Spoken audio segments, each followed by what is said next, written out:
بسم اللہ الرحمن الرحیم۔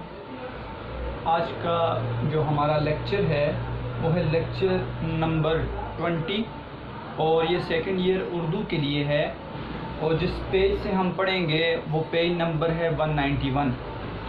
ہم نے جو ابتدا کی ہوئی ہے سیکنڈ ایئر اردو کے لیے وہ ہے علامہ محمد اقبال کی نظم جواب شکوہ، اور جس حیت میں لکھی گئی ہے اس حیت کو کہتے ہیں مسدس ترکیب بند پابند نظم ہے یہ، اور جس کتاب میں شامل ہے اس کتاب کا نام ہے بانگ درا۔ آج انشاءاللہ امید ہے کہ ہماری یہ جو ایک نظم کا سلسلہ شروع ہوا تھا جواب شکوہ کا، اور آپ کو پتہ ہے بیٹا یہ مشکل نظم ہے، طویل نظموں میں شمار ہوتا ہے اس کا، اور اقبال کی یہ نظم کا حصہ یہاں پر ایک ذکر ہے، 13 بند صرف ذکر کیے گئے ہیں، جبکہ شکوہ 31 بند اور جواب شکوہ 36 بند پر مشتمل ہے۔ تو اس میں یہ تھا کہ ضروری تھا آپ کو شکوہ بھی سمجھایا جائے، جواب شکوہ بھی سمجھایا جائے، موضوعات کو تقسیم کیا جائے۔ تو کوشش کی ہے کہ اس کے موضوعات کو تقسیم کیا اور ساری باتوں کو بیان کیا، اور سب سے مشکل ایک اور یہ بات تھی کہ اس کے مشقی سوالات بہت زیادہ ہیں، اور اس کے اندر سند تفریق ہے، مختلف سوالات ہیں، سنتیں ہیں، تو اس کا بیان بھی ساتھ ساتھ ضروری تھا۔ میں شروع سے یہ کوشش کر رہا ہوں اور ہمیشہ اس طرح پڑھاتا ہوں کہ بچوں کے سبق کے ساتھ ساتھ مشقی سوالات بھی حل ہو جائیں اور ان کو کوئی مشکل پیش نہ آئے، تاکہ ان کے امتحان کے لیے کوئی ایسا حصہ نہ رہے جو ان کے لیے مشکل ہو۔ تو میں نے ساتھ ساتھ الحمدللہ اللہ تعالیٰ کا بڑا کرم ہو کہ ساتھ ساتھ ہم نے مشقی سوالات بھی حل کیے۔ انشاءاللہ آج جو ہے ہم 3 بند جو رہ گئے ہیں ان کو پڑھیں گے، اور جواب شکوہ کے باقی جو مشقی سوالات ہیں ان کو دیکھتے ہیں، معرضی سوالات بھی دیکھیں گے کہ کہاں سے آ سکتے ہیں۔ تو انشاءاللہ آج جواب شکوہ جو ہے وہ مکمل ہو جائے گی اور اس کی تشریح بھی مکمل ساتھ ساتھ ہو جائے گی۔ تو بیٹا آج جو ہم نے بند دیکھنے ہیں وہ ہے بند نمبر 10، بند نمبر 11 اور بند نمبر 13۔ 10 بند ہم اس سے پہلے کر چکے ہیں۔ پہلے جو لیکچر میں ہم نے ابتدائی 4 بند پڑھے تھے، جس میں شکوے کی اثر انگیزی اور ڈرامائی انداز کو دیکھا تھا۔ پھر اس کے بعد جو لیکچر تھا اس میں 6 بند تھے، جس میں نے بند نمبر 5 کا آپ کو بتایا تھا کہ بند نمبر 5 میں کلائمکس ہے، بند نمبر 6 میں اللہ تعالیٰ کی طرف سے جواب ہے جو اقبال نے دیا اور وہ تمہید ہے، جبکہ بند نمبر جو 7، 8، 9 اور 12 ہے اس میں اسلاف سے موازنے کو بیان کیا گیا ہے کہ جو شکوہ میں تھا کہ آباء و اجداد کی مثالیں دی تھیں کہ ہمارے آباء و اجداد نے یہ کچھ کیا، تو اس کا جواب دے دیا کہ وہ تم نہیں، تمہارے آباء و اجداد تھے، تم اپنا موازنہ آباء و اجداد سے کیسے کر سکتے ہو جبکہ تم بے عمل ہو اور وہ عمل والے تھے۔ ہاتھ بے زور ہے اور الحاد سے دل خوگر ہیں، ہاتھ بے زور ہیں، الحاد سے دل خوگر ہیں، امتی باعث رسوائی پیغمبر ہیں۔ اسی طرح بادہ آشام نے، بادہ نیا اور خم بھی نے، حرم کعبہ نیا، بت بھی نے، تم بھی نے۔ تو ان بندوں کے اندر یہی بیان کیا گیا کہ اسلاف سے موازنہ نہ کرو، تم اپنی طرف دیکھو کہ تم کیا ہو۔ تو یہ جو تھا سارے کے سارے موضوعات تھے۔ آج 2 موضوع انشاءاللہ ہم ذکر کریں گے بیٹا۔ بند نمبر 10 میں پر امید مستقبل، ٹھیک ہے، نا امیدی پھیلائی گئی تھی شکوہ کے اندر، میں بیان کروں گا، نا امیدی بتائی گئی تھی، تو اس کو ختم کیا اور کہا اگر تم محنت کرو گے تو تمہارا آنے والا مستقبل بہتر ہو سکتا ہے۔ اور دعوت عمل جو اقبال کا ایک حرکت و عمل کا تصور بھی ہے اس کو بیان کی ہے، عمل کی دعوت دی ہے بند نمبر 11 اور بند نمبر 13 میں۔ تو 3 بند پڑھیں گے، اس کے اندر ہم نے اس کا موضوع دیکھ لیا، ہم اس کے تشریح کو سمجھیں گے انشاءاللہ، اس کے مفہوم کو سمجھیں گے، اور اس میں ہم مشکل الفاظ کے معنی کو تلاش کریں گے۔ جب یہ 3 بند پڑھیں گے تو اس کے اندر ہمیں 3 سوالات ملیں گے۔ ایک سوال نمبر یہ ہے، سوال نمبر زے اور توئے ہے، یہ 3 سوالات ہم ساتھ ساتھ دیکھیں گے کہ اس میں کون سے بند میں کون سا سوال ہے موجود ہے۔ تو میں آپ کو بتاؤں گا کہ کون سے بند میں کون سا سوال موجود ہے۔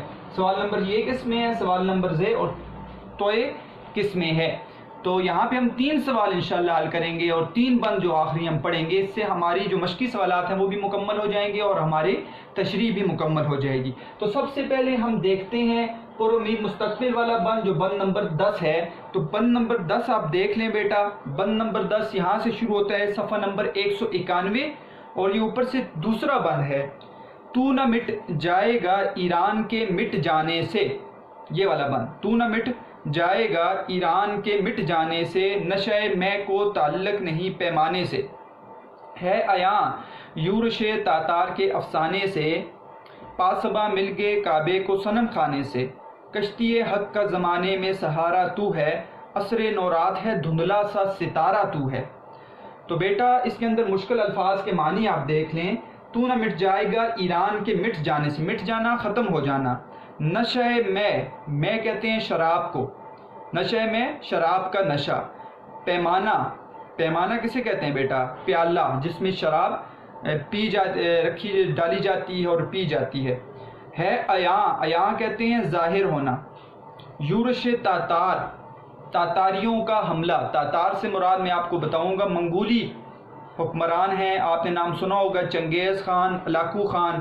یورش کہتے ہیں حملے کو، تاتاریوں کا حملہ کے افسانے سے، قصے سے، پاسباں کہتے ہیں بیٹا محافظ، حفاظت کرنے والا، مل گئے کعبے کو صنم خانے سے، صنم خانہ کہتے ہیں بت خانہ، کشتی حق جو ہے اسلام کی کشتی، مرکب اضافی ہے کشتی حق، تو اس سے مطلب ہے حق سے مراد آپ لکھ سکتے ہو جاء الحق و زہق الباطل، تو حق آگے، حق سے مراد ہے اسلام کی کشتی، عصر نو نیا دور، جدید دور، دھندلا سا، ہلکا سا، صبح کے وقت جو ستارہ نکلتا ہے، جو آخر میں ایک ستارہ ہوتا ہے، اس کے بارے میں بتاؤں گا، دھندلا، ہلکا۔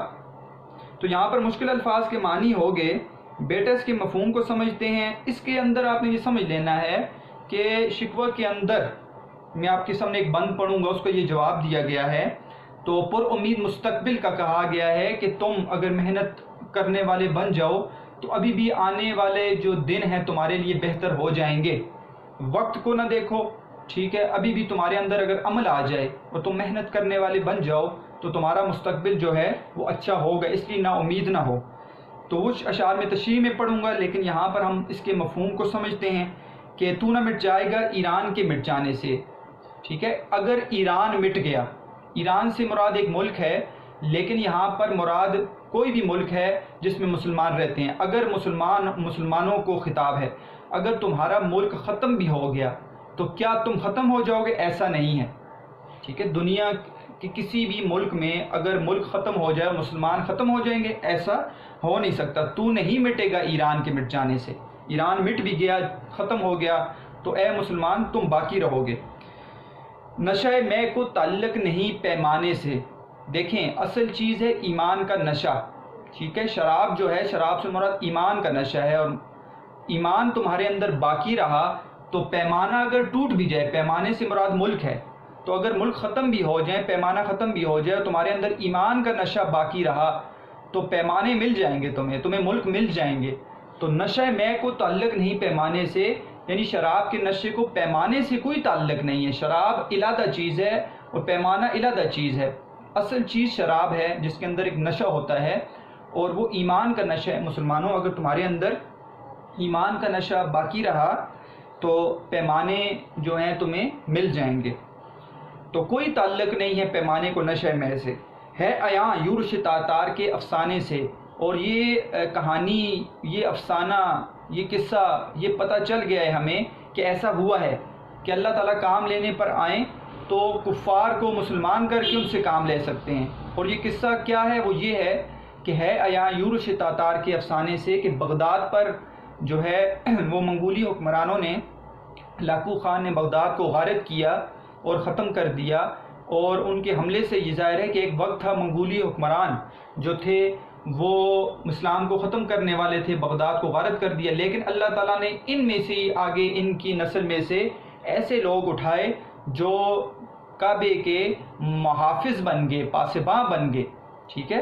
ایک وقت ایسا تھا کہ مسلمانوں کے دشمن تھے اور یہ محافظ بن گئے۔ وہ کون لوگ تھے؟ امیر تیمور، امیر تیموری خاندان، تیموری خاندان سے آگے چل کے آپ دیکھیں مغلیہ خاندان بنا، تو مغلیہ خاندان، تیموری خاندان، یہ علاقو خان، چنگیز خان، ان کی اولاد میں سے ہیں منگولیہ، تو اللہ تعالیٰ نے انہی میں سے پھر اولاد پیدا کی جنہوں نے اسلام کی حفاظت کی ہے۔ تو عیاں یورش تاتار کے افسانے سے تو یہ ظاہر ہے، تاتاریوں کے حملے کے افسانے سے، کہ پاسباں مل گئے کعبے کو صنم خانے سے، کہ بت خانے سے جو وہ لوگ جو دین کے دشمن تھے وہ کیا بن گئے؟ وہ کعبے کے محافظ بن گئے۔ کشتی حق کا زمانے میں سہارا تو ہے، اسلام کی کشتی کا زمانے میں سہارا تو ہے، یعنی کہ اسلام سمجھو ایک کشتی ہے اور اس کے اندر اس کو چلانے والا اور اس کو آگے لے جانے والا وہ تو ہے۔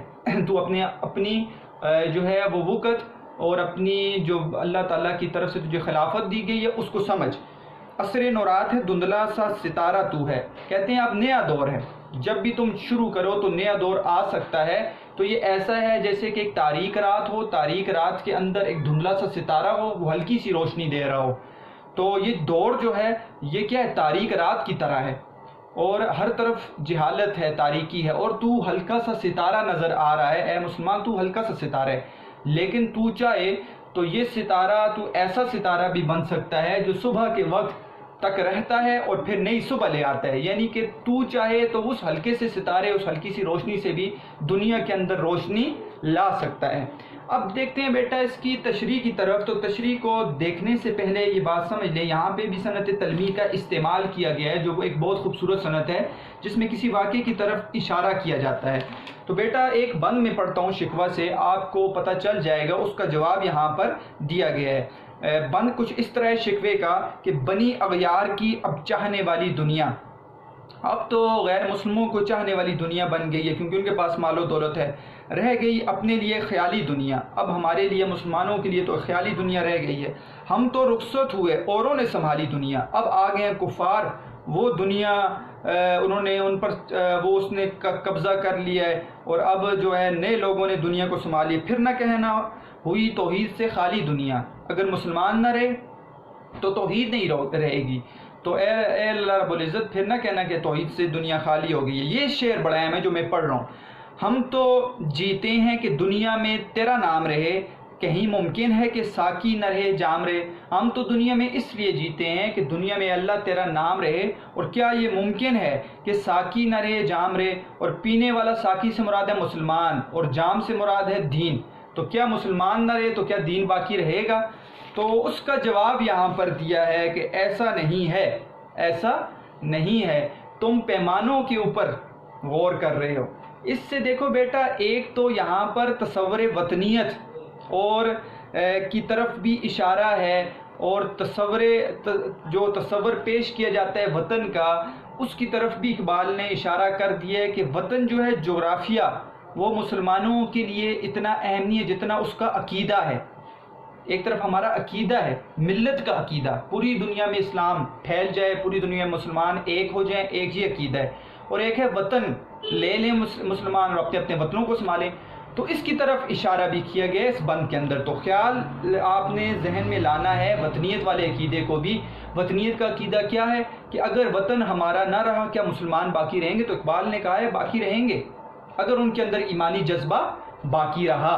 تو یہاں پر اس چیز کو بیان کیا گیا، تو نہ مٹ جائے گا ایران کے مٹ جانے سے۔ اگر ایران ختم ہو گیا، اس دور میں نے آپ کو بتایا ہے ہندوستان کے اندر ہی مسلمان صرف غلامی کا دور نہیں گزار رہے تھے، بلکہ ایران اور سلطنت عثمانیہ اور مصر اور یہ سارے کے سارے جو مسلمانوں کے ملک سمجھے جاتے تھے، ان پر آہستہ آہستہ آہستہ انگریزوں نے قبضہ کرنا شروع کر دیا تھا اور مسلمانوں کو ختم کرنے کی سازش شروع کر دی تھی۔ تو نہ مٹ جائے گا ایران کے مٹ جانے سے، یہ نہ سمجھ اے مسلمان کہ تو مٹ جائے گا اگر ایران مٹ گیا، تو وطن اگر چلا گیا تو کیا تو رہے گا؟ تو اقبال کا عقیدہ یہاں پر یہ نظر آ رہا ہے، وہ کہتے ہیں رہے گا، مسلمان باقی ہے، ایمان باقی ہے تو وطن بن جائیں گے، ایران کے مٹ جانے سے تو نہیں مٹے گا، نشہ میں کو تعلق نہیں پیمانے سے۔ تو یہاں پر بیٹا بات کو سمجھنے پہلے جاتے ہیں حقیقی مطلب کی طرف اور پھر جاتے ہیں مجازی مطلب کی طرف۔ حقیقی مطلب تو یہاں پر یہ نظر آ رہا ہے کہ نشہ میں شراب ہے، اس کا نشہ لازمی بات ہے شراب کے اندر ہوتا ہے، اور پیمانہ جو پیالہ جس میں شراب ڈالی جاتی ہے، کیا شراب کے نشے کو پیمانے سے کوئی تعلق ہے؟ نہیں ہے، کیونکہ شراب کا نشہ شراب کے اندر ہے، نہ کہ پیمانے کے اندر۔ تو اب جاتے ہیں مجازی مطلب کی طرف کہ نشہ میں سے مراد جو ہے وہ دین ہے، ایمان ہے، جو مسلمان کے اندر موجود ہے، وہ نشہ میں ہے۔ اور پیمانہ کیا ہے؟ پیمانہ ملک ہیں، تو پیمانہ ٹوٹ گیا، ملک ختم ہو گئے، تو نشہ میں پھر بھی باقی رہے گا تو باقی رہے گا۔ اگر ایمان باقی رہا، پیمانے بنتے رہیں گے۔ تو یہاں سے مراد یہ ہے کہ اے مسلمانوں، تم اس بات سے نہ ڈرو، جیسے نشہ میں کو کوئی تعلق پیمانے سے نہیں ہے، اسی طرح اسلام کے اندر ایمان باقی رہا مسلمانوں کے اندر تو پیمانے بنتے رہیں گے، جیسے اللہ تعالیٰ نے کر کے دکھایا۔ پاکستان ملا ہمیں اللہ تعالیٰ نے، اور اللہ تعالیٰ اگر عمل والے لوگ ہوں اور محنت کرنے والے لوگ ہوں تو اللہ تعالیٰ اس چھوٹے سے وطن کو بھی قائم رکھتے ہیں۔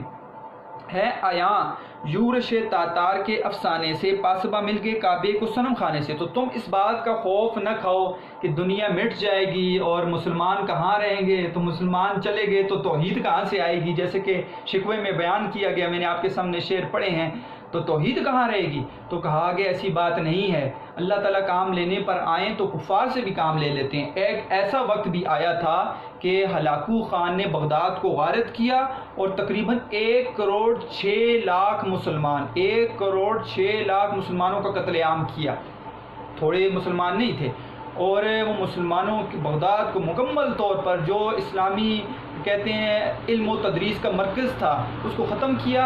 لیکن اللہ تعالیٰ نے انہی میں سے نسل میں سے ایسے لوگ نکالے جو اسلام کی حفاظت کرنے والے بن گئے۔ وہ کیسے؟ وہ ایسے، میں نے آپ کو بتایا تھا بیٹا کہ جو مغلیہ حکمران ہیں وہ ایک طرز پر تیموری ہیں اور ایک طرز پر وہ منگولی ہیں، ٹھیک ہے، والد اور والدہ کی طرف سے۔ میں نے آپ کو فاقے میں روزہ میں بتایا تھا، آپ کو وہ یاد ہوگی بات۔ تو اللہ تعالیٰ نے کام لیا تیموری خاندان سے، اللہ تعالیٰ نے کام لیا مغلیہ خاندان سے، جنہوں نے پھر کیا کی، پھر اسلام کی آ کر حفاظت کی اور محافظ بن گئے۔ تو اللہ تعالیٰ کام لینے پر آئیں تو پھر وہ غیر مسلموں سے بھی کام لے سکتے ہیں۔ آیا یورش تاتار کے افسانے سے، تم وہ قصہ دیکھو نا یورش تاتار کا، منگولی حکمرانوں کے حملے کا، اس سے صاف ظاہر ہو رہا ہے کہ پاسبہ مل گئے کعبے کو صنم خانے سے، کہ ایک وقت تھا کہ وہ لوگ جو بت خانے کو بنانے والے تھے اور بت خانے کو آگے فروغ دینے والے تھے، اللہ تعالیٰ نے ان لوگوں میں سے اٹھا کر ایسے لوگ نکالے کہ جو بت خانے یعنی کہ مسلمانوں کے دشمن تھے، وہ کیا بن گئے؟ وہ کعبے کی حفاظت کرنے والے، اسلام کی حفاظت کرنے والے بن گئے۔ کشتی حق کا زمانے میں سہارا تو ہے، عصر نورات ہے دھندلا سا ستارہ تو ہے، پر امید مستقبل، نا امید مت ہو۔ اگر تم تھوڑے ہو، تمہارے پاس ساز و سامان نہیں ہے، تو وہ وقت یاد کرو جنگ بدر والا، 313 اور 1000 کے مقابلے میں اللہ تعالیٰ نے وہ فتح کیوں دی تھی؟ وہ ایمانی جذبہ تھا جس کی وجہ سے اللہ تعالیٰ نے ان کو فتح دی تھی۔ عصر نورات ہے دھندلا سا ستارہ تو ہے، کشتی حق کا زمانے میں سہارا تو ہے، اسلام کی کشتی کو چلانے والا اور حق پر بات کرنے والا، سچ بات کرنے والا، اپنے ایمان پر قائم رہنے والا، اے مسلمان تو ہے۔ تو چاہے تو دنیا بدل سکتا ہے، تو چاہے تو دنیا کے اندر دین کو پھیلا سکتا ہے، اور اس بات کو نہ سوچ کہ تو تھوڑا رہ گیا ہے۔ کیسے؟ جیسے مثال پیش کی ہے، آپ حقیقت کی طرف جائیں تو حقیقت میں آپ دیکھیں تو تاریک رات ہوتی ہے، تاریک رات میں ایک چھوٹا سا ستارہ ہوتا ہے، اس کی کیا روشنی ہوتی ہے؟ کوئی روشنی نہیں ہوتی، لیکن وہ ستارہ صبح تک چمکتا رہتا ہے، تو ایک وقت آتا ہے کہ صبح نہیں آ جاتی ہے، ہر طرف روشنی پھیل جاتی ہے۔ تو اے مسلمانوں، مجازی مطلب، اے مسلمانوں تم اس دھندلے سے ستارے کی طرح ہو جو تاریک رات میں جو موجود ہے، جس کی کوئی روشنی نہیں، لیکن ایک وقت آئے گا تم بھی نئی صبح لے کر آؤ گے۔ یہ مطلب ہے اس شعر کے اندر۔ اور ایک طرف آپ دیکھیں مثال بھی دی کہ نبی علیہ الصلوۃ والسلام ایسے عرب قبیلے کے اندر آئے اور عرب ملک کے اندر جہاں پہ جہالت تھی، تاریکی تھی، میرے نبی نے آ کر دعوت دی اور نور ہی نور پھیل گیا۔ تو مسلمانوں تم اس تاریک دنیا کے اندر جہاں پر غیر اللہ کی باتیں کی جا رہی ہیں، تم اللہ کی دعوت دو اور اللہ کے بڑائی کو بیان کرو، تو تم دیکھو آگے تم بات کو پھیلاؤ تو ہر طرف اللہ تعالیٰ کی ذات اور نبی علیہ السلام کے طریقوں کی روشنی جو ہے وہ ہر طرف پھیل جائے گی۔ تو بیٹا مجھے امید ہے کہ اس بند کی آپ کو اچھی طرح سمجھ آ گئی ہوگی، پر امید مستقبل کی طرف اشارہ ہے۔ اب ہم آتے ہیں سوال نمبر یہ چھوٹی یہ کی طرف کہ دنیا میں جو ہے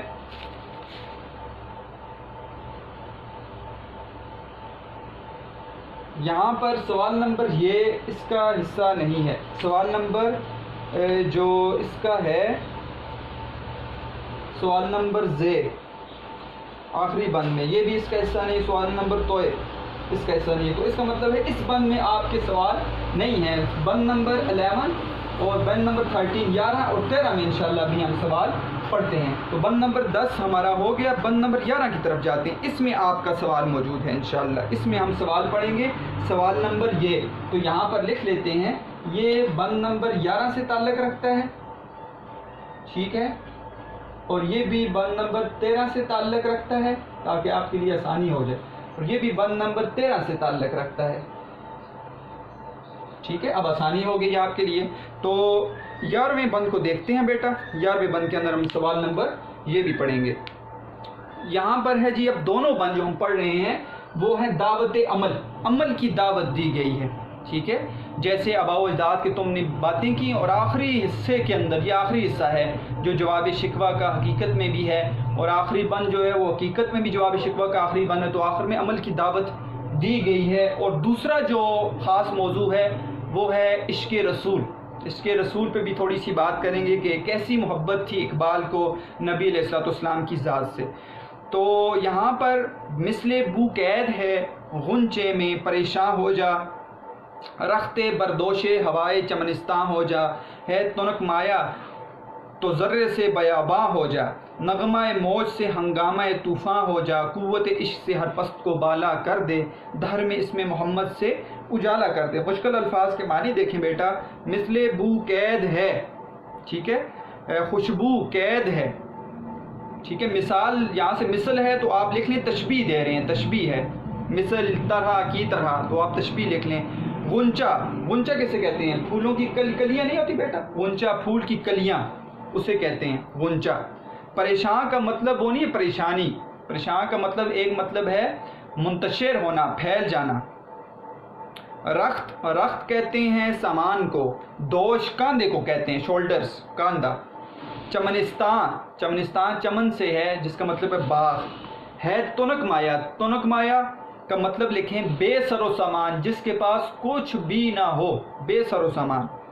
ذرہ اسمال پارٹیکل, ٹھیک ہے, چھوٹا سا حصہ. بیاباں کے اوپر لکھ لیں صحرا. نغمہ موج, موج کا نغمہ, ٹھیک ہے, دریا کی موج لکھ لیں. ہنگامہ طوفان, طوفان بن جا, طوفان ہنگامے کی طرف, یعنی سونامی آپ لکھ سکتے ہیں, سونامی. قوت عشق, عشق کے اوپر لکھیں عشق حقیقی مراد ہے عشق محمد صلی اللہ علیہ وسلم. پست ادنا چیز, بالا بلند. دہر کہتے ہیں زمانے کو. اسم محمد کے اوپر لکھیں صلی اللہ علیہ وسلم, آپ صلی اللہ علیہ وسلم کے طریقے. اجالا روشنی کو کہتے ہیں. تو میں نے ہر ایک لفظ کا آپ کے سامنے مشکل جو ہے وہ یہاں پر بیان بھی کر دیے اور بتا بھی دیے ہیں. اب آتے ہیں اس کے مفہوم کی طرف. تو مفہوم کیا ہے؟ مثل بو قید ہے غنچے میں پریشان ہو جا. عمل کی دعوت دے رہے ہیں. عمل کی دعوت ہے کہ اے مسلمانوں اپنے گھروں سے نکلو اور باہر جا کے اللہ تعالیٰ کے پیغام کو پھیلاؤ, ٹھیک ہے. مثل بو قید ہے غنچے میں پریشان ہو جا. تم تو کس کی طرح ہو؟ تم ایسے ہو جیسے کلی کے اندر خوشبو قید ہو جائے. تو ایسے نہ رہو, تم کیا ہو جاؤ, اس سے باہر نکلو اور کیا ہو, پریشان ہو جاؤ, پھیل جاؤ دنیا کے اندر. تو اے مسلمانوں اپنے گھروں سے نکلو, اپنے وطنوں سے نکلو, پوری دنیا میں پھیل جاؤ. رخت بردوش ہوائے چمنستاں ہو دا. اپنا سامان, سامان سے مراد یہاں پر دین ہے, ٹھیک ہے. اپنا ایمان اور یقین کو کاندھے پر سوار کرو اور چمن کی ہوا سے, ٹھیک ہے, باد صبا سے پوری دنیا میں پھیل جاؤ, ٹھیک ہے. کہ یہ مطلب بیان کروں گا, مجازی بھی آپ کے سامنے تشریح میں.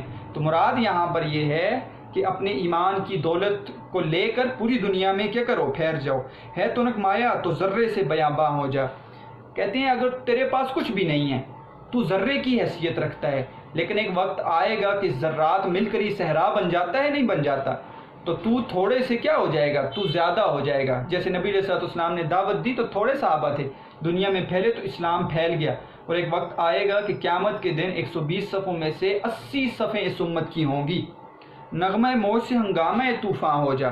ٹھیک ہے، تو دریا کی ایک موج ہے جس کا کوئی شور نہیں ہے، ٹھیک ہے، ایک ہلکی سی موج ہے، اس کا کوئی شور نہیں ہوتا، اس سے تو کیا ہو جا، ابھی تم تھوڑے ہو تو تم سونامی بن سکتے ہو، ہنگامہ طوفان بن سکتے ہو، ٹھیک ہے، تھوڑوں سے زیادہ، لیکن کیسے بنو گے وہ بتایا ہے۔ قوت عشق سے ہر پست کو بالا کر دے، جب تمہارے اندر اللہ تعالیٰ کی ذات کی محبت اور نبی صلی اللہ علیہ وسلم کی ذات کی اطاعت، ٹھیک ہے، عشق حقیقی ہوگا، نبی علیہ الصلوۃ والسلام سے عشق ہوگا، اس قوت سے تم ہر چھوٹی چیز کو بڑا کر سکتے ہو، تم ذرے سے بیاباں ہو سکتے ہو، تم نغمہ موج سے ہنگامہ طوفان ہو سکتے ہو، دھر میں اسم محمد سے اجالا کر دے، نبی علیہ الصلوۃ والسلام کے طریقوں کو لے کر نکلو، اور دنیا میں، پوری دنیا میں نبی علیہ الصلوۃ والسلام کی طریقوں سے پوری دنیا میں کیا کر دو بیٹا، روشنی کر دو۔ تو اب آپ کو مفہوم سمجھ آ گیا ہوگا۔ اب ہم آتے ہیں اس کے اہم حصے تشریح کی طرف، اور پھر سوال پڑھیں گے۔ تو بیٹا عمل کی دعوت دے رہے ہیں، ٹھیک ہے، کہ تم کیا ہو، جب باتیں کی اس کے اندر اور شکوے کے اندر کہ ہم نے یہ کیا، ہمارے اسلاف نے یہ کیا، تو یہاں پر پیچھے ذکر کیا گیا تھا تم ہاتھ بے زور ہیں الحاد سے دلخوبت، تم تو بے عمل ہو، لیکن پھر اقبال نے جذبہ دلایا کہ تم عمل والے بن جاؤ، تو تم تھوڑے ہو تو تھوڑے سے زیادہ ہو سکتے ہو۔ تو مثل بو قید ہے غنچے میں پریشان ہو جا، تمہاری مثال، ٹھیک ہے، تشبیہ دے رہے ہیں، مثل بو قید ہے غنچے میں، تو ایک غنچہ ہے، کلی ہے پھول کی، اس کے اندر محبوس قید ہے کیا، وہ ہے اس کی خوشبو، تو تمہاری مثال اس کلی کی طرح ہے، ٹھیک ہے، اس کے اندر تم نے کیا، تم قید تم نے کی ہوئی اپنی خوشبو، تو کیا کیسا بچا، غنچہ جو ہے وہ مسلمان ہے، اور اس کے اندر جو خوشبو ہے وہ ایمان ہے، ٹھیک ہے، تم نے اپنی ایمان اور دعوت کو قید کیا ہوا اپنے پاس، تم اس سے باہر نکلو، ٹھیک ہے، اور اس سے باہر نکلو، غنچے کے اندر سے باہر نکلو، اپنے آپ کو نکالو، اپنے ملکوں سے نکالو، اپنے گھروں سے نکلو، اور کیا کرو، پوری دنیا میں پھیل جاؤ، پریشان ہو جاؤ، منتشر ہو جاؤ۔ تو یہاں سے مراد کیا ہے کہ جیسے کلی کے اندر خوشبو بند ہو جاتی ہے، تو اسی طرح تم نے اپنے آپ کو بند کیا جاتا ہے، اب کلی کو کھولو اور خوشبو کو پھیلاؤ، اور اسی طرح تم دنیا میں نکل کے دین کی دعوت دو، جو تمہارا اصل کام ہے۔ رختے پر دوش ہوائے چمنستاں ہو جا، کیا کرو، تم اپنے کاندھے پر ایمان کی دولت کو سوار کرو، اور چمنستان کی ہوا جو ہے تمہیں لے کر پوری دنیا میں پھیلا دے گی، ٹھیک ہے۔ تو مراد کیا ہے، مراد یہاں پر یہ ہے کہ تم اپنے علاقے، اپنے چمن، اپنے ملکوں سے باہر نکلو، ٹھیک ہے، اور وہ ایمان کی دولت اپنے پاس لو، اور اس قوت سے نکلو کہ پوری دنیا میں پھیل جاؤ، اور اللہ تعالیٰ کی ذات اور نبی علیہ السلام کے طریقوں کو پوری دنیا میں کیا کرو، پھیلا دو۔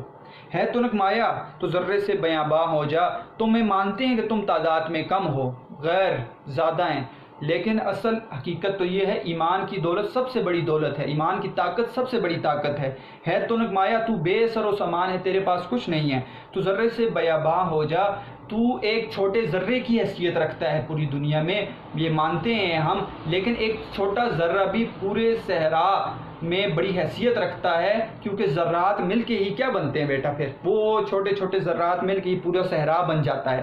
تو پہلے ذرے کی حیثیت رکھتا ہے، اب تو جب پھیلے گا، دنیا میں جائے گا، تو پھر کیا ہو جائے گا، صحرا بن جائے گا، تیرے پاس کچھ نہیں ہے، مانتے ہیں، لیکن ذرہ جو ہے وہ کیا بن جاتا ہے، صحرا بن جاتا ہے، اسی طرح تو جو ہے وہ صحرا کی حقیقت دھار لے گا۔ نغمہ موج سے ہنگامہ طوفان ہو جا، مانتے ہیں کہ تیری آواز جو ہے ایک ہلکے میں جو ہے وہ موج کی طرح، دریا کی موج ہے اس کی ہلکی آواز ہوتی ہے، مانتے ہیں اس بات کو، لیکن جب تم آگے نکلو گے اور آوازیں ملیں گی اور اللہ تعالیٰ کی تکبیر کا نعرہ لگائیں گی، اللہ اکبر کا نعرہ لگے گا، تو وہ آہستہ آہستہ آہستہ آہستہ کیا ہوگا، ایک وقت آئے گا کہ وہ ہنگامہ طوفان بن جائے گا، اور وہ آواز جو ہے وہ ہلکی سی آواز جو ہے وہ سونامی کا روپ دھار لے گی، وہ طوفان کا ہنگامہ بن جائے گی، ہنگامہ طوفان بن جائے گی۔ تو شوق دلایا جا رہا ہے کہ دنیا میں اسلام کو پھیلاؤ، قوت عشق سے ہر پست کو بالا کر دے، دہر میں اسم محمد سے اجالا کر دے۔ یہاں پر عشق رسول کا بیان ہے بیٹا، اصل چیز کیا ہے،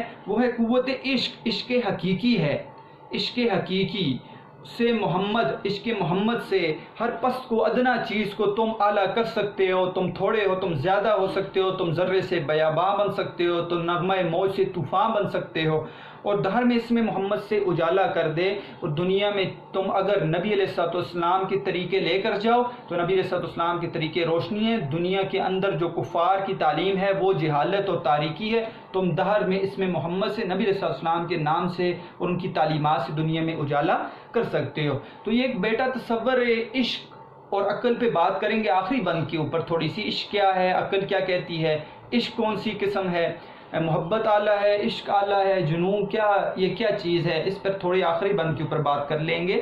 لیکن یہاں پر ایک اہم چیز جو ہے وہ ہے اقبال کا عشق رسول۔ عشق رسول میں اقبال جو ہے نا بیٹا، وہ کتابوں کے اندر لکھا ہے، میں نے پڑھا ہے کہ عشق رسول میں اللہ تعالیٰ نے ان کو اتنا عشق نبی سے دیا تھا کہ جب بھی نبی علیہ الصلوۃ والسلام کا نام آتا تھا تو آپ کی آنکھوں سے آنسو جاری ہو سکے، آپ کا دل نرم ہو جاتا تھا، اتنا عشق تھا۔ آخر میں تو یہ حالات ہو گئے کہ آپ کی ہچکی بن جاتی تھی، آپ ہچکی نہیں بن جاتی جیسے انسان کا سانس بند ہو جاتا ہے، تو ایسے آپ روئے، نبی علیہ الصلوۃ والسلام کا نام آتا تو اتنی آپ کو نبی علیہ الصلوۃ والسلام کی ذات سے محبت تھی۔ ایک قصہ لکھا ہوا ہے کتاب کے اندر، میں نے پڑھا کہ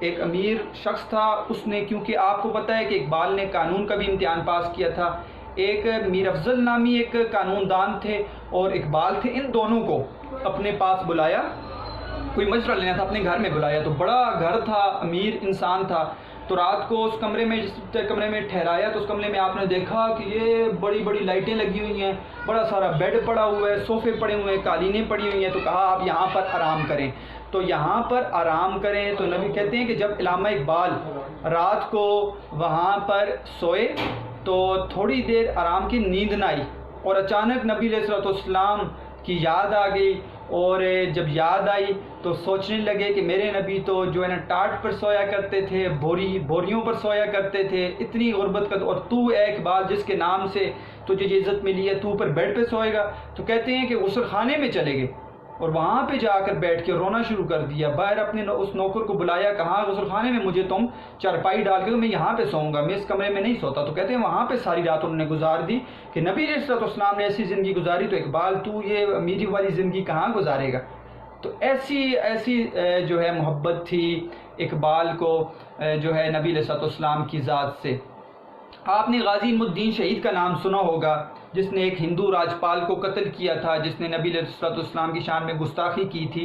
وہ دور علامہ اقبال کا ہی دور تھا، جب اس کا جنازہ پڑھا گیا، غازی علم الدین شہید کو جب سزا مل گئی، اس کا جنازہ ہوا، تو اس جنازے میں علامہ اقبال بھی موجود تھے، اور علامہ اقبال نے وہاں کہا تھا، کچھ پنجابی میں کہا تھا کہ آج ترکھانہ دا منڈا جڑا ہے وہ بازی لے گیا، ترکھان تھا غازی علم الدین شہید، تو کہا آج ترکھانہ دا منڈا جڑا ہے نا وہ بازی لے گیا، تو یہ لفظ انہوں نے وہاں پر کہے تھے، اور کہا اقبال نے غازی علم الدین شہید کے ماتھے کو کے بجائے پاؤں کو چوما، کہا اس کے پاؤں کو پر سے تم جو ہے کفن کو ہٹاؤ، پاؤں پر سے کفن کو ہٹایا اور اس کے پاؤں کو چوما، تو وہ اس لیے چوما کہتے ہیں۔ پھر پوچھا کہ پاؤں کو جب چوما تو بتایا لوگوں کو کہ ایک دن ایسا تھا کہ غازی علم الدین شہید جیل میں جو ہے اچانک غائب ہو گیا۔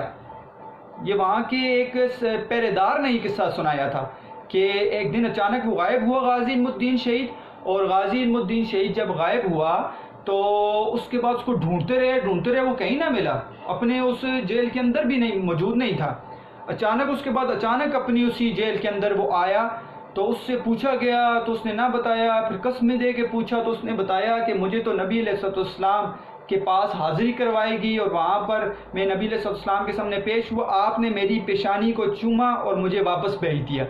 تو علامہ اقبال نے جب یہ واقعہ سنا تو کہا کہ جس شخص کی پیشانی کو نبی علیہ الصلوۃ والسلام، جملہ بیٹا، جس شخص کی پیشانی کو نبی علیہ الصلوۃ والسلام چوم لیں، جس شخص کی پیشانی کو نبی علیہ الصلوۃ والسلام چوم لیں، ہم اس کے پاؤں کو چوم لیں تو ہمارے لیے آخرت کے لیے یہی کافی ہے۔ اتنی بڑی بات جو ہے وہ علامہ اقبال نے کی تھی۔ تو یہ ہے عشق رسول اقبال کا۔ تو عشق رسول سے بھرے ہوئے تھے اقبال کی ذات۔ اقبال پر اعتراض کرنے والے لوگ جو غالبی ہیں، جو کہتے ہیں کہ اقبال پر اعتراض ہے، تو اقبال کو کچھ آتا نہیں تھا، تو بیٹا کم از کم اس کی ذات کو پڑھو تو صحیح، اس کی ذات کو دیکھو تو صحیح۔ شعراء کی زندگی کو پڑھے بغیر، شعراء کی ذات کو سمجھے بغیر آپ اس پر اعتراض کر دو، اعتراض کے علاوہ کیا رہے گا آپ کے پاس؟ تو پھر اعتراض ہی رہ جائے گا، آپ کا علم باقی نہیں رہے گا۔ تو اقبال ایسے شاعر تھے جنہوں نے اپنی زندگی میں نبی علیہ الصلوۃ والسلام سے عشق کو بیان کیا ہے۔ تو یہاں پر قوت عشق سے ہر پست کو بالا کر دے، اصل چیز نبی علیہ الصلوۃ والسلام کی ذات ہے۔ لقد کان لکم فی رسول اللہ اسوۃ حسنہ، کہ نبی علیہ الصلوۃ والسلام کی ذات آپ کے لیے بہترین نمونہ ہے۔ اور ترجمہ مفہوم ہے حدیث کا کہ میں کوئی بھی شخص جو ہے اس وقت تک اس کا ایمان کامل نہیں ہو جاتا جب تک میری محبت اس کے گھر، اس کے آل و عیال، اس کے والدین سے زیادہ نہ اس کے دل میں آ جائے۔ اور اصل چیز کیا ہے کہ رسول کی اطاعت ہی اللہ تعالیٰ کی اطاعت ہے۔ رسول کی اطاعت کرو گے ساتھ تو اللہ تعالیٰ کی اطاعت، اور ہمارے ایمان کا حصہ ہے لا الہ الا اللہ محمد رسول اللہ، کہ جب تک کلمے پر یقین کر لیں، پہلا حصہ پڑھ لیں اللہ کے سوا کوئی عبادت کے لائق نہیں، اور محمد رسول اللہ نہ پڑھیں، ہم ایمان لاتے نہیں ہیں۔ تو اصل ہے وہ عشق محمد ہے، عشق محمد صلی اللہ علیہ وسلم۔ تو اس بند کے اندر بیٹا آپ نے دیکھ لیا کہ دعوت عمل ہے، عمل کی دعوت ہے۔ اور سوال نمبر یہ ہم پڑھتے ہیں، سوال نمبر یہ ہے دنیا میں کس کے نام کی برکت سے روشنی کرنے کی تلقین، کس کی نام کی برکت سے؟ تو یہاں پر بیٹا آپ نے حوالہ شعر دینا ہے، حوالہ شعر، یہ والا شعر لکھنا ہے۔ قوت عشق سے ہر پست کو بالا کر دے، دہر میں اسم محمد سے اجالا کر دے۔ اگر مصرع لکھتے ہیں تو مصرع لکھ لیں، دہر میں اسم محمد سے اجالا کر دے۔ پھر قوت عشق، ٹھیک ہے، عشق کیا ہے؟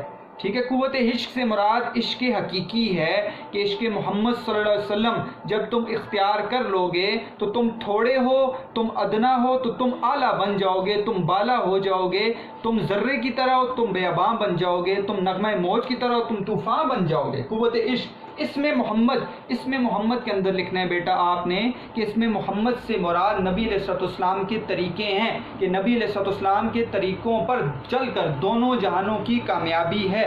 اور اے مسلمانوں، دنیا میں نبی علیہ الصلوۃ والسلام کے طریقوں کو لے کر پوری دنیا میں پھیل جاؤ اور تاریکی کو ختم کرو اور اجالا لے آؤ۔ تو یہ آپ کو اس کے اندر لکھنا پڑے گا، میں نے آپ کو سمجھا دیا۔ سوال نمبر یہ، اب آتے ہیں ہم آخری بند، جو جواب شکوہ کا آخری بند ہے آپ کی نصابی کتاب کا، بند نمبر 13 یا پھر 36واں بند ہے جواب شکوہ کا۔ پہلے اس کو پڑھتے ہیں، اس کے مفہوم کو سمجھتے ہیں اور تشریح کو سمجھنے کے بعد اس کے سوالات کو دیکھتے ہیں۔ عقل ہے تیری صفر، عشق ہے شمشیر تیری، میرے درویش خلافت ہے جہانگیر تیری، ماں سوا اللہ کے لیے آگ ہے تکبیر تیری، تو مسلمان ہو تو تقدیر ہے تدبیر تیری، کی محمد سے وفا تو نے تو ہم تیرے ہیں، یہ جہاں چیز ہے کیا لوح و قلم تیرے ہیں۔ عقل ہے تیری صفر، صفر کہتے ہیں ڈھال کو، آپ نے دیکھا ہوگا ڈھال جنگجوؤں کے پاس ہوتی ہے گول سی لوہے کی، ٹھیک ہے، اور جس سے آپ تلوار کو مارے تو وہ آگے ایسے رکھتے ہیں لوہے کی ڈھال اور اس حملے کو روکتے ہیں۔ شمشیر سے مراد بیٹا تلوار، عشق سے مراد عشق رسول ہے۔ اچھا، میرے درویش استعارہ استعمال کیا ہے کس کے لیے؟ مسلمانوں کے لیے۔ درویش اور فقیر جو ہوتے ہیں نا بیٹا، وہ کوئی منگتے نہیں ہوتے، وہ کوئی بھکاری نہیں ہوتے۔ درویش ایسے ہیں جیسے حضرت علی کا ہم نے پڑھا، حیدری فقر ہے کہ وہ حضرت علی کی طرح ہیں کہ تھوڑا تھا ان کے پاس لیکن پھر بھی اللہ تعالیٰ کے سامنے کبھی فریاد نہ کی اور تھوڑے پر الحمدللہ کہا، یہ ہے درویش۔ خلافت ہے جہانگیر تیری، خلافت خلیفہ جہانگیر، ٹھیک ہے، ساری دنیا کا احاطہ کیا ہوا، جہانگیر تیری سے مراد ہے پوری دنیا کا احاطہ کیا ہوا۔ ماں سوا اللہ کے لیے آگ ہے تکبیر تیری، اللہ کے غیر کے لیے، یہاں پہ اوپر آپ لکھ لیں تاکہ آپ کو مصرے کی سمجھ، اللہ کے غیر کے لیے وہ کیا ہے؟ اللہ اکبر کا نعرہ وہ آگ ہے، اللہ کے غیر کے لیے اللہ اکبر کا نعرہ آگ ہے۔ تو مسلمان ہو تو تقدیر ہے تدبیر تیری، ٹھیک ہے، حقیقی مسلمان ہو جائے تو تقدیر تدبیر تیری، تدبیر سوچ و فکر، تقدیر کو آپ سمجھتے ہیں۔ کہ محمد سے وفا تو نے تو ہم تیرے ہیں، یہ جہاں چیز ہے کہ لوح و قلم تیرے ہیں، ٹھیک ہے، لوح و قلم سے کیا مراد ہے بیٹا؟ تختی آپ لے لیں، تقدیر لکھ لیں اوپر، تقدیر، لوح و قلم سے مراد تقدیر ہے۔ تو یہاں پر بیٹا آپ دیکھتے ہیں اس کے مفہوم کو سمجھتے ہیں، یہاں پر بھی دعوت عمل دی گئی ہے اور ساتھ ہی عشق رسول کی طرف بتایا گیا ہے کہ عقل ہے تیری صفر، اے مسلمانوں، عقل جو تمہارا ہے، یہ عقل جو تمہاری ہے یہ تمہارے لیے ڈھال ہے، تم غیروں کے حملوں کو اس سے روکو گے۔ اور عشق ہے شمشیر تیری، عشق ہے شمشیر تیری، عشق تمہارے لیے تلوار کی حیثیت ہے جس سے تم کیا کرو گے، اگر کوئی نہ مانا تو پھر تلوار استعمال کرو گے۔ میرے درویش خلافت ہے جہانگیر تیری، اصل اے مسلمانوں تمہارے لیے تمہاری خلافت جو ہے وہ ساری دنیا کا احاطہ کی، تم تو دنیا میں خلیفہ اور نائب ہو، اور نائب کا کام کیا ہے، جو اصل چھوڑ کر جاتا ہے وہ کام ہے۔ اصل نے کیا کہا، نبی علیہ السلام نے بتایا اور کہا کہ تم نے دنیا میں اللہ تعالیٰ کے پیغام کو پھیلانا ہے، تو تم نے پوری دنیا میں اللہ تعالیٰ کے پیغام کو پھیلانا ہے۔ ماں سوا اللہ کے لیے آگ ہے تکبیر تیری، تم اللہ اکبر کے نعرے جب تم لگاتے ہو تو وہ غیر اللہ کے لیے، وہ غیر مسلموں کے لیے آگ کی حیثیت رکھتی ہے۔ تو مسلمان ہو تو تقدیر ہے تدبیر تیری، اگر حقیقی مسلمان تم بن جاؤ تو تمہاری تدبیر، تمہاری سوچ، ٹھیک ہے، تمہاری سوچ و فکر ہی تمہاری تقدیر بن جائے گی، تم جیسا سوچو گے ویسا ہوگا اگر حقیقی مسلمان بن جاؤ۔ کہ محمد سے وفات نے تو ہم تیرے ہیں، اگر تم نبی علیہ السلام کے عشق پر چل جاؤ، نبی صلی اللہ علیہ وسلم کی تعلیمات کو مان جاؤ تو ہم تیرے ہیں، اللہ تعالیٰ کہتے ہیں ہم تیرے ہیں۔ یہ جہاں چیز ہے کیا لوح و قلم تیرے ہیں، اور اگر تم اس چیز کی بات کرتے ہو کہ دنیا کی بات کرتے ہو، علاقوں کی بات کرتے ہو، تو تقدیر ہی تمہارے ہاتھ میں دے دوں گا۔ اگر تم کیا کرو، محمد صلی اللہ علیہ وسلم کی تعلیمات کو مان لو اور نبی صلی اللہ علیہ وسلم کے عشق پر چل جاؤ، تو تم باتیں کرتے ہو دنیا کی، دنیا کو چھوڑو، لوح و قلم تقدیر ہی تمہارے، جیسا تم چاہو گے ویسا ہوگا، قلم ہی تمہارے ہاتھ میں دے دوں گا۔ تو بیٹا اب آتے ہیں اس کی تشریح کی طرف۔ تو عمل کی دعوت دی گئی ہے یہاں پر، اور عقل ہے تیری سپر، عشق ہے شمشیر تیری۔ ایک بات تو یہ سمجھے بیٹا، یہاں پر دو باتیں سمجھنے کی ضرورت ہے۔ ایک تو یہ ہے عقل اور عشق کے درمیان جو ہے کافی عرصے سے اختلاف چلا رہا ہے، اس اختلاف میں آپ کو پتہ ہے فلاسفرز جو ہوتے ہیں وہ عقل کو عشق پر ترجیح دیتے ہیں، جبکہ صوفیزم میں جو اللہ تعالیٰ کی طرف جو لوگ ہوتے ہیں وہ عشق کو عقل پر ترجیح دیتے ہیں، وہ کہتے ہیں عشق سب کچھ ہے۔ عقل جو ہے بعض اوقات انسان کی عقل جو ہے ایک چیز پر لا کر ختم ہو جاتی ہے، اور اس کا سوچ کا تعین، اس کو چیزیں نظر نہیں آتی اور وہ اس کا تعین کسی اور طریقے سے کر لیتا ہے۔ تو دیکھیں فلاسفر یہ کہتے ہیں ہر چیز کو عقل پر پرکھو، ٹھیک ہے، عقل کیا کہتی ہے، آنکھوں سے دیکھو، دلیل، ٹھیک ہے، منطق، استدلال کرو۔ عشق، دل کیا کہتا ہے کہ منطق اور استدلال کرو، جب تمہیں عشق ہے تو بات کو ماننا اصل ہے۔ بعض اسلام میں ہر چیز کا جواب تو دیا گیا ہے، لیکن بعض چیزیں ایسی ہیں بیٹا جو ماننے، دین ماننے کا نام ہے، عشق کا نام ہے۔ دین میں آپ کو یہ نہیں، مثال کے طور پر آپ کی انگلی کٹ گئی، خون نکل آیا، اور آپ کہو کہ انگلی کے کٹنے خون سے وضو کیسے ٹوٹ گیا، ہم تو انگلی کو دھو لیں، نہیں، وضو ٹوٹ گیا۔ اب اس پر آپ دلیلیں دینے شروع کر دو، کہو دلیلیں لاؤ، عقل کیا کہتی ہے، عقل کو چھوڑو۔ اب آپ یہ سوچو کہ نبی علیہ السلام نے کہا کہ وضو ٹوٹ گیا، عشق کہتا ہے نبی کا کہ نبی کی بات کو مانو تو ہمیں وضو پورا کرنا ہے، بس یہ عشق یہ ہے۔ کہ ایک وقت ایسا بھی آتا ہے، عبد القادر جیلانی رحمۃ اللہ تعالیٰ علیہ کہتے ہیں کہ ان کا جب شیطان کے ساتھ مکالمہ ایک جگہ پہ ہوا، شیطان نے ان کو بھڑکانے کی کوشش کی اور ادھر ادھر کرنے کی، تو کہا کہ دلائل دو، اللہ کی ذات کی دلیلیں دیتے رہے۔ ایک وقت ایسا آیا کہ اس نے ساری دلیلوں کو رد کر دیا، تو کہا کہ میں بغیر دلیل کے رب تعالیٰ کی ذات کو مانتا ہوں، یہ اصل عشق ہے، میں بغیر دلیل کے رب تعالیٰ کی ذات کو مانتا ہوں، تو یہ اصل عشق ہے۔ تو یہاں پر اقبال، کیونکہ یاد رکھیں بیٹا فلاسفر بھی تھے اور صوفی بھی تھے، اس لیے انہوں نے عقل اور عشق کو منوایا ہے اور دونوں کا ذکر کیا ہے۔ حالانکہ اقبال بھی عشق کو ترجیح دیتے ہیں عقل پر، لیکن جیسے کہ انہوں نے کہا نا کہ عقل ہے محو تماشائے لب بام ابھی، ٹھیک ہے، مشہور شعر آپ نے پڑھا ہوگا کہ وہ مشہور شعر کیا ہے کہ بے خطر کود پڑا آتش نمرود میں عشق، بے خطر کود پڑا آتش نمرود میں عشق، عقل ہے محو تماشائے لب بام ابھی، کہ بے خطر کود پڑا، بغیر خوف کے کود پڑا عشق، وہ کیا جی، آگ میں، اور عقل ہے محو تماشائے لب بام ابھی، عقل ہوتی نا تو وہ کہتی کہ آگ تو جلاتی ہے نہ کود، لیکن وہ کود پڑے، ٹھیک ہے۔ ابراہیم علیہ السلام کو ڈالا گیا آگ میں نا، تو ڈالنے سے مراد یہ ہے کہ ابراہیم علیہ السلام کے اندر خوف نہ آیا، اس سے مراد یہ ابراہیم علیہ السلام نے چلو خود تو آگ میں نہ کودے، لیکن مراد کیا ہے، مراد یہ کہ وہ ان کو خوف نہ آیا، تو یہ آگ میں کودنے کی مراد ہے، انہوں نے کہا ڈال دو، آگ میں ڈالتے ہو، تو اس آگ کو اللہ تعالیٰ نے گلستان کر دیا۔ تو عقل کہتی ہے آگ جلاتی ہے، عشق کہتا ہے کود جو آگ نہیں جلاتی، اللہ تعالیٰ چاہیں گے تو جلائے گی آگ، اللہ تعالیٰ نہیں چاہیں گے تو آگ نہیں جلائے گی، تو یہ ہے۔ عقل کے اندر، تو انسان کے اندر آج بھی ہو، جیسے مشہور ہے آج بھی ہو ابراہیم کا ایمان پیدا. بعض اشعار میں سا لکھا ہے، میں نے جو دیکھا اس میں کا لکھا ہے، اتھینٹک جہاں پر ملتی ہے چیز. تو آج بھی ہو ابراہیم کا ایمان پیدا، آگ کر سکتی ہے انداز گلستہ پیدا. آج بھی ہو ابراہیم کا ایمان پیدا، آگ کر سکتی ہے انداز گلستہ پیدا. تو یہ وہ شعر ہے کہ ابراہیم علیہ السلام جب آگ میں ڈالے گئے تو عقل کچھ اور کہہ رہی ہے، عشق کچھ اور کہہ رہے. تو یہاں پر اقبال نے دونوں چیزوں کو لایا، کہا عقل تیری سپر ہے، عقل تیری ڈھال ہے. کیوں؟ جب غیر مسلم اعتراض کریں گے تو نے اپنی عقل پر، اپنی منطق دلیل سے ان کا جواب دینا ہے، ان کو بلانا ہے دین کے اوپر، ان کو دعوت دینی ہے. نہیں مانتے تو عشق ہے شمشیر تیری، پھر تو کیا کرے گا؟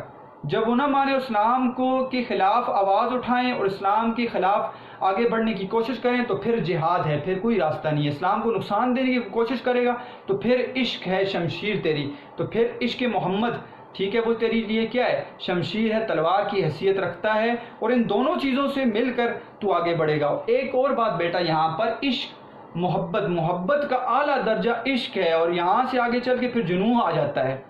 تو یہاں پر محبت اور عشق کے درمیان بھی بعض جو ہے عجیب جو ہے وہ فرق ظاہر کیا گیا ہے.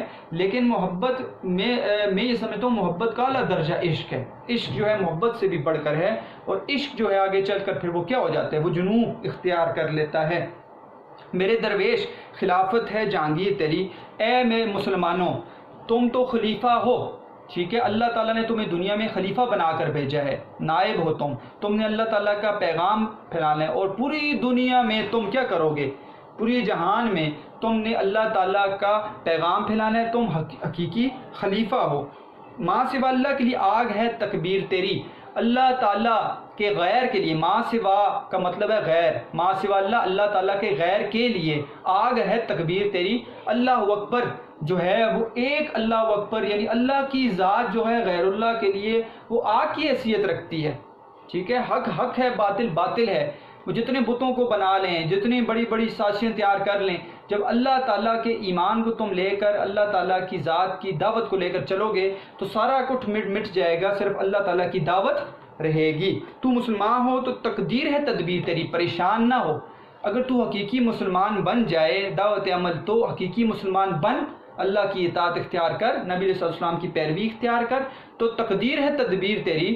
تو تدبیر جو کچھ تو سوچے گا وہ تیری تقدیر بن جائے گی. تو دنیا کو نہ رو، ایران چلا گیا، سلطنت عثمانیہ چلی گئی، ہندوستان چلا گیا، اس وقت میں سب کچھ چلا گیا، اللہ تعالیٰ لاتے ہیں. آج دیکھیں بیٹا ترکی کے اندر کیا ہے، وہی ایمان دوبارہ زندہ ہو رہا ہے. پاکستان اللہ تعالیٰ نے دے دیا، کس قوت سے دے دیا اللہ تعالیٰ نے؟ تو اللہ تعالیٰ نے ایمان کی دولت والوں کو دوبارہ ایمان دیتے ہیں، لیکن جب وہ حقیقی مسلمان بن جائیں. تو حقیقی مسلمان بن جا تو تدبیر تیری سوچ و فکر ہی تیری تقدیر بن جائے گی کہ محمد سے وفا تو نے تو ہم تیرے ہیں، یہ جہاں چیز ہے کیا لوح و قلم تیرے ہیں. اصل چیز یہ ہے کہ تو محمد صلی اللہ علیہ وسلم سے وفا کر، کہ نبی علیہ السلام کی طور و طریقوں کو اختیار کر، ان کے عشق کو اختیار کر. تو اللہ تعالیٰ کہتے ہیں جب تو نے نبی علیہ السلام کے عشق کو اختیار کیا تو دنیا کی کیا بات ہے، اللہ تعالیٰ کہتے ہیں میں تیرے لیے ہوں. تو جس کو اللہ مل گیا اس کو سب کچھ مل گیا. تو نبی علیہ السلام کے طریقے اختیار کر کے اللہ ملتے ہیں.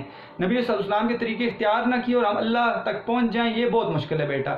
تو نبی علیہ السلام کے صحیح طریقے، سنت، اعمال، ٹھیک ہے، اختیار کر کے اللہ تعالیٰ کی ذات ملتی ہے. میں نے اس پر آپ کے سامنے آیات کا مفہوم بھی پڑھا ہے، ٹھیک ہے، کہ اللہ کی نبی صلی اللہ علیہ وسلم کی اطاعت ہی اللہ تعالیٰ کی اطاعت ہے.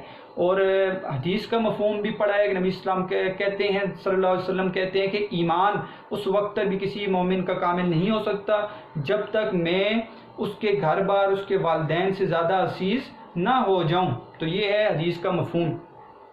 اس کے بعد بیٹا آخری مصرے میں کہا یہ جہاں چیز ہے کیا لوح و قلم تیرے ہیں. تو ایران پر نہ رو، تو ہندوستان پر نہ رو، تو سلطنت عثمانیہ پر نہ رو، دنیا پر نہ رو، علاقوں پر نہ رو.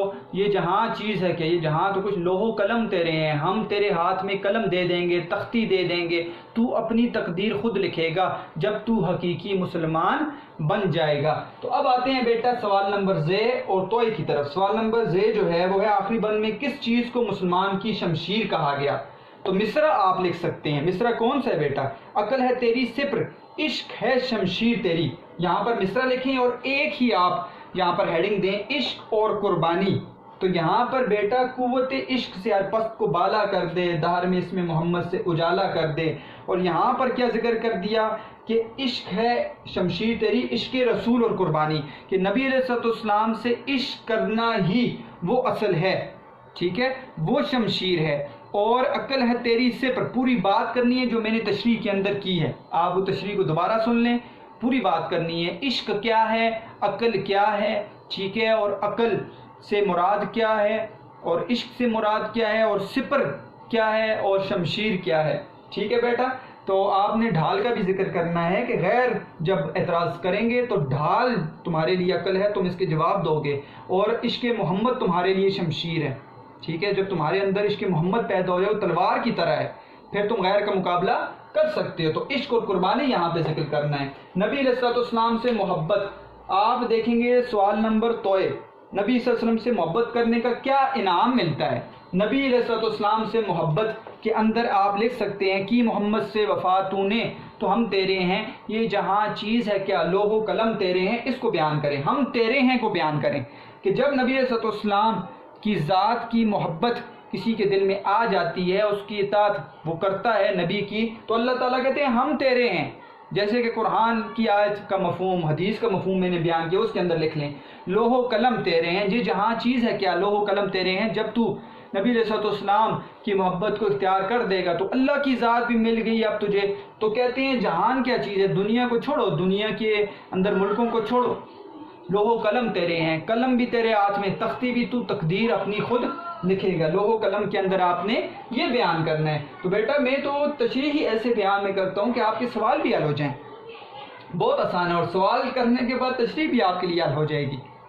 تو اب آپ نے دیکھ لیا کہ ہم نے آج پر امید مستقبل بند نمبر 10 میں پڑھا، دعوت عمل پڑھ لی بند نمبر 11 اور 13 میں، سوال نمبر یہ 11ویں بند کے اندر تھا حل کیا، سوال نمبر 13ویں بند کے اندر حل کیا، سوال نمبر 13ویں بند کے اندر حل کیا. تو اسی سے بیٹا آپ کی جواب شکوہ الحمدللہ اللہ تعالیٰ کا بڑا کرم ہوا. میں نے ابتدا کی تھی تو مشکل میرے لیے لگ رہا تھا، وجہ یہ تھی ایک تو ہم نالائق لوگ کہاں جواب شکوہ پڑھائیں بیٹا، دوسرا اوپر یہ کہ یہ طویل نظم تھی، اور یہ جب بھی میں شروع کرتا ہوں کلاس کے اندر تو یقین کریں پھر دل ہی نہیں کرتا ختم کرنے کا. لیکن اللہ تعالیٰ نے کیا کہ ساتھ اس کے سوالات بھی زیادہ ہیں، تو پھر کوشش کی ہے اللہ تعالیٰ، جب کوشش کریں تو اللہ تعالیٰ زبان کو بھی دیکھیں اللہ تعالیٰ کھول دیتے ہیں، اور اللہ تعالیٰ علم میں بھی اضافہ کر دیتے ہیں. یہ اللہ تعالیٰ کا بڑا کرم بیٹا. میرے والدین، اساتذہ، میں جب بھی بولتا ہوں تو میں ان کی طرف میرا دھیان چلا جاتا ہے، اور اللہ تعالیٰ کی ذات کی طرف. وہ ہے نالائق انسان ہے، ہمیں بولنے کا طریقہ نہیں آتا تھا، تو اللہ تعالیٰ ہی علم میں اضافہ کرتے رہتے ہیں، اور اللہ تعالیٰ ہی بلواتے رہتے ہیں، اور اللہ تعالیٰ ٹھیک بلوائیں. کمی کوتاہی اگر مجھ سے کوئی ہو جاتی ہے تو اللہ تعالیٰ معاف فرمائیں. آپ نے دعا کرنی ہے بیٹا. ہوم ورک آپ کا کیا ہے؟ ہوم ورک یہ ہے کہ آپ 2 سوال کر لیں، ٹھیک ہے، سوال نمبر یہ اور توئے. تو کل آپ کی بیٹا یا 1 سوال کریں بیٹا، ایسے کریں 1 سوال کریں، سوال نمبر توئے کریں، اور کسی بھی 2 اشعار کی تشریح کرنی ہے. آپ نے جواب شکوہ میں سے کسی بھی 2 اشعار کی تشریح کرنی ہے. ایک یہ ہوم ورک ہے، اور ایک آپ کا کسی بھی 2 اشعار کی آپ نے تشریح کرنی ہے بیٹا. ضروری آپ نے کر بھیجنا ہے، تشریح بہت ضروری ہے، باقاعدہ حوالہ وہی طریقہ اختیار کرنا ہے جیسے میں نے آپ کو بتایا. ٹھیک ہے، یہ کام آپ نے کرنا ہے، کیونکہ کل آپ کے سنڈے ہے، آپ کے لیے چھٹی بھی ہے، تو آپ کا لیکچر انشاءاللہ منڈے کو فرسٹ ایئر کا ہوگا، تو ٹیوزڈے کو ہوگا، آپ کے لیے 2 دن ہیں. تو یہ سوال آپ نے ہوم ورک، اور 2 سوال آپ نے 2 اشعار کی تشریح کرنی ہے. اس پوری چیز کو آپ نے نوٹ کرنا ہے، فرہنگ لکھنے ہیں بیٹا. آپ نے ذہن میں یہ رکھنا ہے کہ کیسے معروضی سوال آتے ہیں. ایک تو پہلی بات میں دوبارہ یہاں پہ عرض کرتا جاؤں آپ کے سامنے، کسی بھی شعر کے اندر سے معروضی سوال آ سکتا ہے. ڈیش ہے تیری صفر عشق ہے شمشیر تیری، ٹھیک ہے، عقل کے بجائے دانائی آ سکتا ہے، محبت آ سکتا ہے، کچھ بھی آ سکتا ہے. تو آپ نے ایک تو جواب شکوہ کو بار بار پڑھنا ہے، پہلی بات معروضی سوال کے لیے، MCQs کے لیے. دوسرا ان چیزوں کو دیکھنا ہے، علامہ اقبال کی زندگی کے اوپر سوانی قواعد کو دیکھنا ہے. جواب شکوہ کب لکھی گئی، 1913 میں، 1911 میں، 10 میں، 12 میں، یہ دیکھنا ہے بیٹا. ٹھیک ہے، مسدس ترکیب اس کی نیت کیا ہے، کس کتاب میں شامل ہے بانگ درا میں، اس کو آپ نے دیکھنا ہے. کل بند کتنے ہیں، 13 بند ہیں. ٹھیک ہے. اور سند تفریق آ سکتا ہے. جیسے ایک معروضی سوال میں آپ کو بتاتا ہوں کہ کلام میں دو چیزوں کا ذکر کر کے دونوں کے درمیان فرق بنانے کو ڈیش کہتے ہیں. سند تفریق کہتے ہیں, سند تناسب کہتے ہیں, سند تلمیح کہتے ہیں, سند تضاد کہتے ہیں. تو اس طرح کے سوال آ سکتے ہیں. تو یہاں پر ایک ہے اعراب کا سوال. ٹھیک ہے, تو یہ اعراب کا سوال میں نے آپ کو کہا ہے میں آپ کو بھیج دوں گا. میرے پاس تمام اعراب لگے ہوئے موجود ہیں, میں آپ کو اس کی تصویر بھیج دوں گا. ٹھیک ہے, اور یہاں پر آپ نے لفظ دیکھنے ہیں, یہ کیا لفظ ہیں, یہ منفعت ہے یا منفعت ہے, یہ دیکھنا ہے. ایک مصلحت ہے یا مصلحت ہے, میں غلط بھی پڑھوں گا. دو رمضان ہے, رمضان ہے. ٹھیک ہے, اسرار ہے, ڈکشنری نکالیں. اسرار ہے یا اسرار ہے, سپر ہے یا سپر ہے. تو یہ آپ نے دیکھنے ہیں, آپ نے اس پر اعراب لگا کر مجھے بتانے ہیں کہ یہ اس میں کون کون سے اعراب موجود ہیں. تو یہاں پر درست لفظ چن کر خالی جگہ پر کریں. یہ تو آپ کو بیٹا آسان لگے گا. صفحہ نمبر 193 پر جواب شکوہ دراصل اقبال کی ایک اور نظم شکوہ کا جواب ہے. آئی آواز, دیکھیں بیٹا یہاں پر آگے مصرع, آئی آواز غم انگیز افسانہ تیرا, قدسی الاصل ہے رفعت پہ نظر رکھتی ہے, بات کرنے کا سلیقہ نہیں نادانوں کا. تمام مصرے لائے گئے ہیں. تو اس طرح کے MCQs آتے ہیں, یہ آپ نے دیکھنا ہے. جیسے نظم کے لفظی معنی ہیں ڈیش, یہ دیکھیں نیچے لکھا ہوا ہے. کسی ایک خیال یا موضوع کے تحت لکھے گئے اشعار کو ڈیش کہتے ہیں, غزل کہتے ہیں, قصیدہ کہتے ہیں, نظم کہتے ہیں, ربائی کہتے ہیں. یہ بھی آ سکتا ہے. یا پھر جس نظم میں وزن اور بحر کے ساتھ ساتھ قافیہ اور ردیف کی پابندی, اسے ڈیش نظم کہتے ہیں, پابند نظم کہتے ہیں, مسدس کہتے ہیں, آزاد کہتے ہیں, مرہ کہتے ہیں. یہ آپ نے دیکھنا ہوگا تاکہ آپ کے MCQs میں سے کوئی بھی حصہ باقی نہ رہے. تو مجھے امید ہے بیٹا آپ کو جواب شکوہ اچھی طرح سمجھ آ گئی ہوگی مکمل. پھر بھی جواب شکوہ سے سوال بچوں نے کیے, شکوہ سے کیے, میں نے ان کے جواب بھی ان کو دیے. ٹھیک ہے, جیسے ایک بچے نے سوال بھی کیا تھا, یہاں پر ایک شعر تھا بڑا خوبصورت. بادا آشام نے, بادا نے یا خم بھی نے, حرم کعبہ نے یا بت بھی نے, تم بھی نے, اس سے کیا مراد ہے؟ میں نے اس کو ایک سند کی طرف اشارہ کیا, سند لف نشر غیر مرتب جو آپ نے فرسٹ شعر میں پڑھی ہے. اس شعر کے اندر سند لف نشر غیر مرتب ہے, تو وہ سمجھ گئی وہ اسٹوڈنٹ کہ اس سے مراد کیا ہے. تو اس طرح بیٹا آپ سندوں کو نکالیں. سند تلمین, تضاد, مرکبات آپ نے دیکھے ہیں, مرکبات کو نکالیں, فنی جائزہ ڈھونڈیں. یہ اصل تشریح ہے, اصل کام ہے جو آپ کو اشعار کے اندر تلاش کرنا چاہیے. تو مجھے امید ہے بیٹا لیکچر تو بڑا ہو جاتا ہے لیکن فائدہ آپ کو انشاءاللہ ہوگا جب آپ پورا لیکچر سنیں گے. تو آپ نے ہوم ورک کر کے مجھے بھیجنا ہے, آپ نے محنت کرتے رہنا ہے بیٹا, میرے لیے بھی دعا کرنی ہے. اللہ تعالیٰ آپ کو خوش رکھیں, آباد رکھیں. والسلام.